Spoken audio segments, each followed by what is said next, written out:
This is the Savvy Parent Podcast, where lawyer and financial planning expert Shannon McNulty and her guests share tips on how to make smart legal and financial decisions for your family. On this episode of the Savvy Parent Podcast, Shannon talks about what parents need to know about their estate plans beyond their legal documents, because without a few final pieces, those legal documents actually are not a complete plan. From lists to letters, Shannon discusses the other items you want to create in order to have a solid and complete estate plan. Enjoy the episode. Well, Shannon, I'm excited to be back with you on the podcast. How are you today? So great to be back, Sarah. All right. So we are talking about beyond your legal documents. Now, as a lawyer at a high level, let's start with what does that mean to you? Sure. So when we do estate planning, and we've covered estate planning in many of our episodes, part of this, and a lot of people think of it as your legal documents, your will, your power of attorney. You go to a lawyer, you get a set of documents, and then you have your estate plan. And that's a great start, but it's not, I don't think of it as actually an estate plan. It's a set of documents that is part of your estate plan.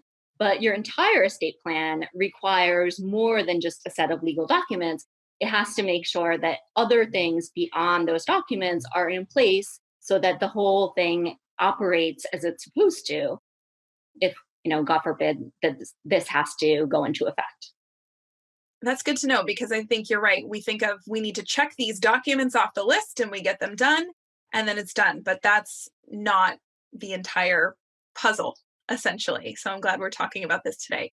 Now, let's get into some specifics. We've talked about a will and how that specifies where some of your assets go, but there can be an issue with something called unclaimed assets. So can you start off with helping us understand how we make sure that all of our assets are handled in the way that we intend for them to be handled? Sure. When we do a set of legal documents, and often the lawyer does the set of legal documents, they might not even know all of the assets that you have. That set of documents, whether it's a will or a trust, doesn't include all of the assets that you have. And usually it doesn't for specific reasons. For example, a will is publicly filed, so you don't necessarily want that you have, the 2-carat diamond ring. And so, so often deliberately those things are left out. But the problem is that if somebody passes away, all of the knowledge of where their things are at, what they have, goes with them. And so somebody who's left trying to figure this out has legal documents that says where things go, but they don't know what actually is there to go anywhere. So it's really important to make sure that somebody has a list of assets of everything that you own, all of your life insurance policies, your retirement accounts, any kind of financial accounts, as well as any tangible, like personal items that may be valuable. So, for example, like a piece of jewelry that's valuable or a piece of artwork that's valuable. It's really important that somebody know what is there so that nothing gets inadvertently thrown out or just doesn't get collected at all. And I think what you had mentioned in terms of the unclaimed funds, it's something that every state has at the state level. And that's where sort of the land of misfits for the land of lost toys and unclaimed rings and money. Yeah, the land of lost assets where there's a bank account, nobody knew it was there. And so At some point, the bank realizes that this didn't get claimed because they start getting maybe a return address or, return sender or something. And so when that happens and they can't reach you, then it goes to the state, and the state doesn't take the money, but they hold it for the intended heirs. So all of those things, and I think there's, I don't know how many billions of dollars in New York unclaimed funds that people just never knew that was there. And so they just stay in this unclaimed funds and it's not there. And so that can be a real problem if there's, say, a life insurance policy or something like that that's really intended to benefit your family, and it's not helping anyone when it's just sitting there with the state. Right. Yeah. You have these assets, you want them to be sort of delivered to the appropriate people and, to go where you intend for them to go. So essentially what you're saying is you declare your assets in your documentation, but then you've got this list that might clarify a little more specifically. So instead of your will saying jewelry, this might list, I'm going to go big here, my 10-carat yellow diamond ring and my, big sapphire necklace. I'm listing what they are. Would it also be clarified there who they're going to, or is that specified in the will? That would be specified in the will. So often when we have young kids, everything goes to the kids, and we just say divide it equally. If they're young, we don't even know, if we're going to have more kids, maybe, who the ring is going to go to. So in that case, we would just say kind of it goes equally to the children, and hopefully they can decide among themselves when they get old enough who gets what. Okay, that would be a whole other episode. Dividing my 10-carat yellow diamond ring between my children. But I digress. Let's get back to it. So we're talking about assets. Now, we're in an age with a lot of digital assets. Can you share what these actually are and then how to approach these in terms of this plan of beyond our legal documents? Sure. So these fall into a couple of different categories. First of all, we have our hardware. So anything like a sort of tangible digital assets, which is, I don't know if you would consider digital assets, but they're computer assets that are your laptop, your computer, your phone. All of those things would be things that I guess I would think of as they don't really have much value if you can't access them.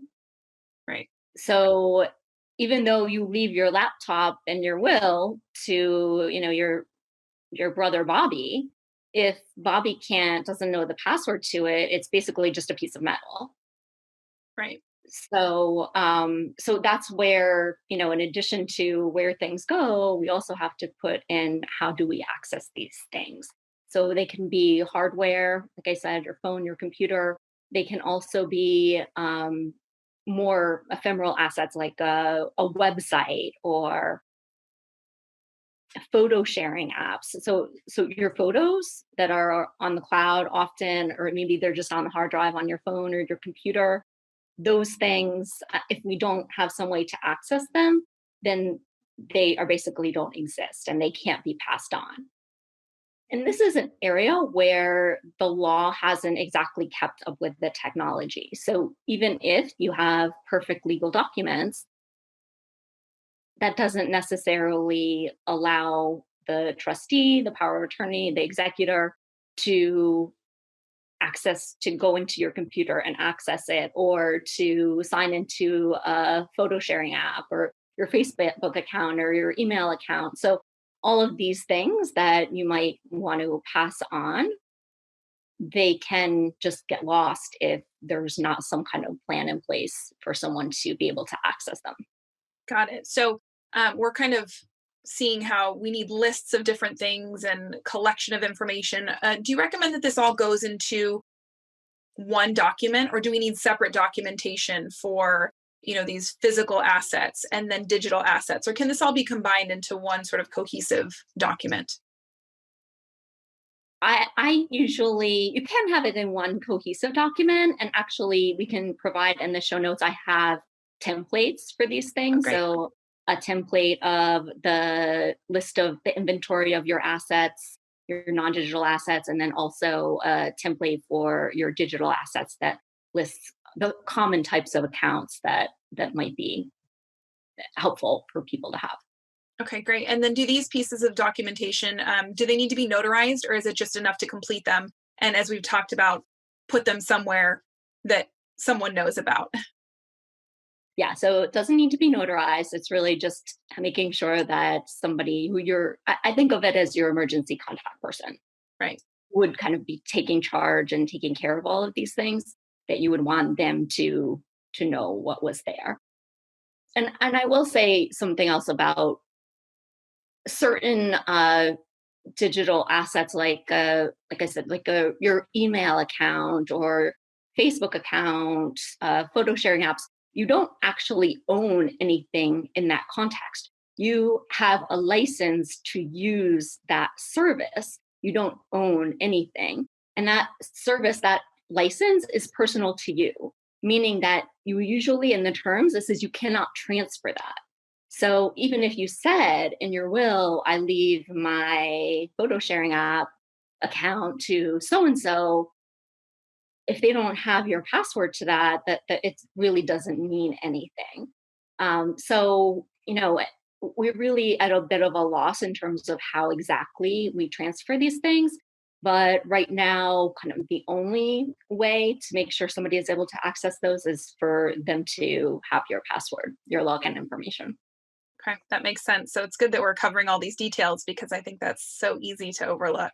Another area we want to make sure people understand is about beneficiary designations because those can trump your legal documents. So, what do we need to understand sort of beyond the essentials we've already talked about? Sure. So, like you mentioned, the beneficiary designations are really important because they can override everything else. So, even if you have a will, a trust, whatever it is, and you have it very laid out as to what goes where, if you have a retirement account or life insurance policy that was, say, left to a former girlfriend or a former boyfriend or something like that, your family could be out of luck. That's going to trump your will. It's leaving everything to your spouse or your kids. So mostly, your family is not going to be super happy if they find out that like you left your $1 million life insurance policy Yeah. to someone, who's totally not involved and you may not have, seen for a very long time, or you could have left it to a family member who, Yeah. you left it to before you got married and had kids. So it's really important to make sure that those things are all up to date and integrated into your plan. So your lawyer should really work with you in terms of what those beneficiary designations should be. Should they leave it to your estate? Should it be left to an individual? Should it be left to a trust? So you want to make sure that all of that is integrated into your overall plan. Yeah, especially as parents, we want to make sure that what we have generally would go to our children to support them if in this worst case scenario we're no longer in the picture. So, how horrible would that be? I mean, I don't know what we will know or be aware of when we're on the other side of things. But to not feel that comfort that we know things are going to the right place, it's really important that you're looking at all those pieces. So I'm glad we're reminding people about that. And especially for our parents, let's get into guardianship a little bit, which I never loved talking about this particular topic. But we've addressed the legal aspects of guardianship. We've talked about how that shows up in the estate plan.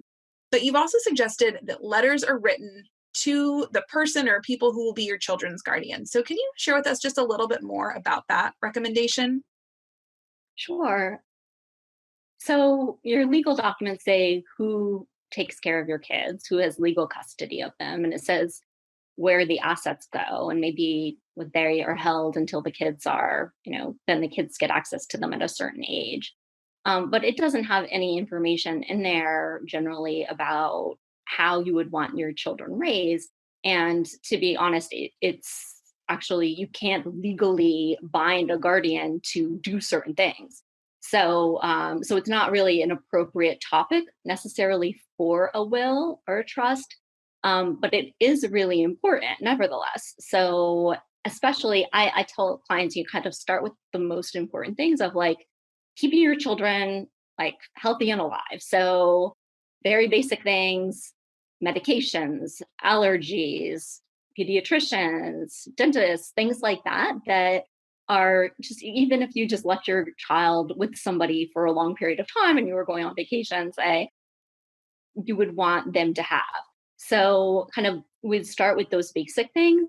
And then I say, if you can, this can be intimidating, but you can also add on sort of more values-based guidance. So that is, how are you generally with your children? Like, are you really emotionally expressive with them? Are you, sort of, do they like to be hugged a lot? Do they like a particular bedtime story? And then as well, any kind of family traditions, religious traditions that you might want them raised with, along with what type of schooling. So things that important decisions that you would make as a parent or as, if somebody was kind of acting on your behalf, how you would want that person to raise your children. Yeah, not a fun letter to have to write, and hopefully one we never Really ultimately. hard. It's really hard. So that's why I tell clients, like, start with the, like, very practical things. Yeah, And then, if you can want to go back and circle back and kind of put in some more values-based things, then I encourage you to do that, but at least get the practical things down. yeah. And don't worry about, like, it has to be perfect, because I think it's just too daunting to try to put something that's, like, perfect in there. Absolutely. Are there any other letters that we would want to write as part of sort of beyond the legal documents? Yeah, so I usually also recommend that clients write a letter to the trustee or whoever would be managing the money for the child. And that would be information with respect to how you would want the money to be used. In most cases, if for a trust, we don't specify or restrict the trustee's ability to use the money, as long as the money is being used for the children. We kind of leave it up to the trustee's discretion, who is somebody obviously we trust, to take on that role. But I generally don't recommend that you restrict that person's discretion legally, meaning that a certain amount has to be used for college, because we're writing these things often for a very long time in the future, meaning that we don't know what the situation is going to be at that time. Things can intervene. You may have a child who just doesn't happen to be good academically, and they really want to go to culinary school, or maybe a child gets into an accident and has a brain injury. Then college maybe just isn't really an option for them, and you wouldn't want your child to be penalized for something like that. So the letter to the trustee is a great place to put that guidance as to what you would want the trustee to use the money for. But their hands wouldn't be tied if things didn't turn out how you would see them turning out. Yeah. And once you have all these pieces, these extras together, the lists and the clarifications and the letters, where do they go, and what are the final steps to make sure that everything really can be executed as you intend, that are in your legal documents if and when you need them? Yeah, so I generally have my clients keep everything in one place. So maybe like in a 3-ring binder is a great place. And then they can add things like the letter to the guardian, or even just practical things that they feel like is important. Like copies of passports or birth certificates, things like that. They could just add those in there. I also recommend having a copy of those documents available to your emergency contact person, the person who is going to be practically, as a practical matter, trying to get all of this in order. Usually, the easiest way to do that is to provide electronic copies. So you would have uh, PDF versions of these documents. Usually, your lawyer will provide you with a copy of those, an electronic copy, or else you can scan them in yourself. And then, usually, the easiest way is to create like a Dropbox folder or a Google Drive folder, and then share the access to that folder with your emergency contact. And that way, you also, if you say you need to update those documents, you can just update them, and that person will always have the most recent version. Oh, I love that. That's such a good idea. I'm going to work on that. So this has been really helpful, I think, to really understand what you need to do beyond those legal documents that we've spent time in other episodes talking about. So what would maybe be a takeaway or two that you really want our listeners to understand after our conversation today? That your estate plan isn't just a set of documents. It's really a plan. You think of it as like an emergency plan.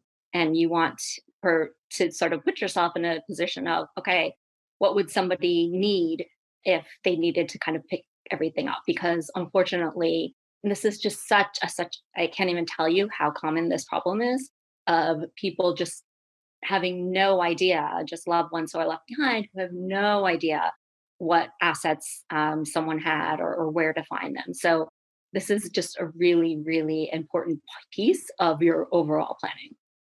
Absolutely. I mean, I think even as a young parent, you think you're not going to need all those pieces. So sometimes you get kind of the bare minimum done. You take care of those legal documents and think, well, that's good enough. I'm fine. But yeah, I mean, you've really painted a picture of why we need those extra pieces. I just wanted to add one more thing because, obviously if there's just one parent, then there's a certain issue of who is going to take on that role, or if both parents passed away.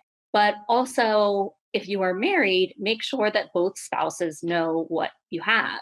Because I have seen cases where the surviving spouse, unfortunately, a lot of times it's the mother, wasn't involved in the finances, and then she could really be in a difficult situation when not knowing whether there was life insurance. It just makes a really difficult time all that much harder. So in addition to kind of having your own documents, your own plan, make sure that whoever you're planning with, that be proactive about that and knowing what the plan is financially if something were to happen to your partner. Another great point about a very tough subject that we don't really want to have to think about. So as always, Shannon, thank you so much for making kind of this tough information feel a little bit easier. Thanks, Sarah. It was great being here. To learn more about rounding out your estate plan and to read more legal and financial planning advice or to join our free community, visit us at thesavvyparent.us.